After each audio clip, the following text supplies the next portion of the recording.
Om Swastiastu. Om Awiganamastu Namaste. Baik anak-anak sekalian, pada kesempatan yang baik kali ini kita akan membahas tentang Pancayatnya.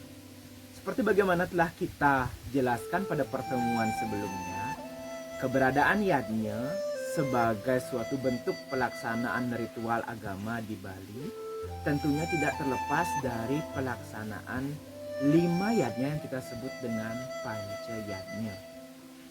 Secara etimologi kata, yadnya itu sendiri berasal dari bahasa Sanskerta, yaitu dari akar kata yaj yang berarti pengorbanan. Nah, jadi yadnya di sini adalah segala sesuatu yang kita korbankan melalui suatu kesadaran dan hati yang tulus kehadapan Ida Sang Hyang Widi-Wasa. Nah, keberadaan dari yadnya ini di dalam praktik keagamaan umat Hindu di Bali, kita laksanakan tata cara pelaksanaan yadnya tersebut dalam suatu bentuk tatanan. Nah, tatanan dari pelaksanaan upacara yadnya ini kita sebut dengan upacara. Nah, di dalam pelaksanaan upacara tentu ada sarana. Nah, sarana atau media di dalam upacara ini kita sebut dengan upakara, atau di Bali kita sebut dengan bebantenan. Nah, kembali lagi penjelasan tentang 5 yadnya atau pancayatnya ini. Yang pertama ada dewa yadnya. Dewa yadnya adalah kurban suci atau yadnya yang kita persembahkan ke hadapan Ida Sang Hyang Widi-Wasa kepada para dewa dan seluruh manifestasi. Sebagai contoh pelaksanaan yadnya yaitu upacara piodalan, upacara ngentek linggih, upacara upacara ritual keagamaan yang bertingkat besar, misalkan Yuda Batara turun kalbeh dan lain sebagainya, itu termasuk ke dalam contoh upacara dewa yadnya. Selanjutnya yang kedua ada resi yadnya. Nah, resi yadnya di sini adalah kurban yang kita persembahkan ke hadapan para maharsi atau guru-guru suci. Ya, contohnya ada upacara medikse atau apodgala. Selain itu ada upacara resi bojana dan lain sebagainya. Dewa yadnya, resi yadnya, dan selanjutnya ada upacara manusia yadnya. Nah, upacara manusia yadnya ini adalah yadnya yang kita persembahkan kehadap sesama manusia. Bisa dalam artian ritual. Nah, ritual di sini contohnya misalkan upacara 3 bulanan, otonan, pawiwahan, mepanes, ngeraja singa, ngeraja swala, dan lain sebagainya. Itu dalam konteks ritual atau upacara agama.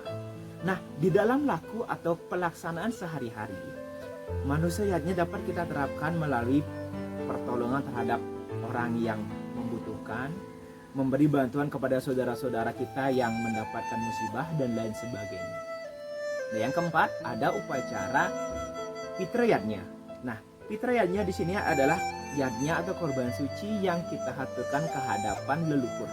Nah, upacara di sini contohnya bisa kita lihat upacara ngaben, ada upacara atmawedana, mengukur, nyekah, dan lain sebagainya. Itu contoh dari upacara pitra yadnya. Nah, yang kelima dan atau yang terakhir adalah upacara buta yadnya. Buta yadnya di sini adalah yadnya kita persembahkan kepada para buta. Nah, buta di sini kita artikan sebagai energi dari alam semesta. Nah, buta kala ini setelah kita berikan subuhan atau yadnya, kita harapkan buta kala ini menjadi energi positif dan menjadi buta kita. Dan dia nanti akan memberikan perlindungan terhadap lingkungan kita. Nah, itu tadi sudah kita jelaskan tentang 5 buah atau 5 jenis yadnya yang kita sebut dengan pancayat. Lalu bagaimana yadnya di dalam Mahabharata dan penerapannya di dalam kehidupan sehari-hari? Nah, di dalam cerita Mahabharata itu dijelaskan bagaimana ketika Panca Pandawa melaksanakan yadnya kita sebut dengan yadnya Sarpa. Nah, yadnya Sarpa ini adalah suatu upacara besar yang dilaksanakan, dan upacara di sini mengundang seluruh raja-raja, mengundang seluruh orang suci, dan banyak sekali undangan yang menyaksikan upacara yang besar ini. Nah, di dalam upacara tersebut ada salah seorang maharsi suci yang turut hadir. Akan tetapi ketika beliau melaksanakan perjalanan menuju ke Hastinapura, beliau dalam keadaan kecapean, lemah, lesu, dan pakaian beliau sudah sangat kotor. Nah, di dalam pertemuan tersebut, beliau disuguhkan makanan yang begitu banyak dan begitu enak. Nah, di sini karena beliau dalam keadaan kelaparan, kecapean, tentu beliau memakan makanan yang dihidangkan tersebut dengan cara yang sangat cara yang sangat lahap. Nah, tanpa disengaja Dewi Drupadi menertawakan keberadaan dari resi tersebut, tetapi dalam hati. Nah, di dalam hati ini beliau dalam keadaan melihat resi ini, beliau tertawa. Akhirnya apa yang terjadi? Maharsi tersebut tanpa sengaja mengutuk Dewi Drupadi. Apakah yang terjadi? Akhirnya Dewi Drupadi pun menerima penghinaan atas perbuatannya. Dewi Drupadi akhirnya dipermalukan oleh saudara iparnya, yaitu Duryodhana dan Dursasana. Akan tetapi ketika Dewi Drupadi dipermalukan, dia pun diberikan anugerah oleh Sri Krishna sehingga dia tidak bisa ditelanjangi di depan umum. Apa yang dapat kita petik dari pelajaran tersebut, anak-anak? Sarpayatnya yang kita laksanakan pada kehidupan kita sehari-hari bercermin dari cerita yang telah terjadi pada kerajaan pada cerita Pancapandawa. Kita diajarkan bahwa ketika kita melaksanakan suatu yajna, kita harus menghormati siapapun yang datang pada saat kita melaksanakan yajna.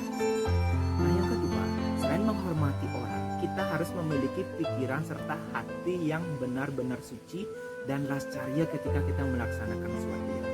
Nah, ketika yajna sudah kita laksanakan secara tulus ikhlas dan lascarya, begitu juga kita menghormati segala sesuatunya dan orang-orang yang datang ketika kita melaksanakan upacara, niscaya yajna yang kita laksanakan akan menjadi yajna yang satvika, seperti apa yang telah Bapak jelaskan pada pertemuan sebelumnya. Baik, Nana, demikian Bapak jelaskan tentang pancayatnya dan sarpayatnya dalam kehidupan sehari-hari.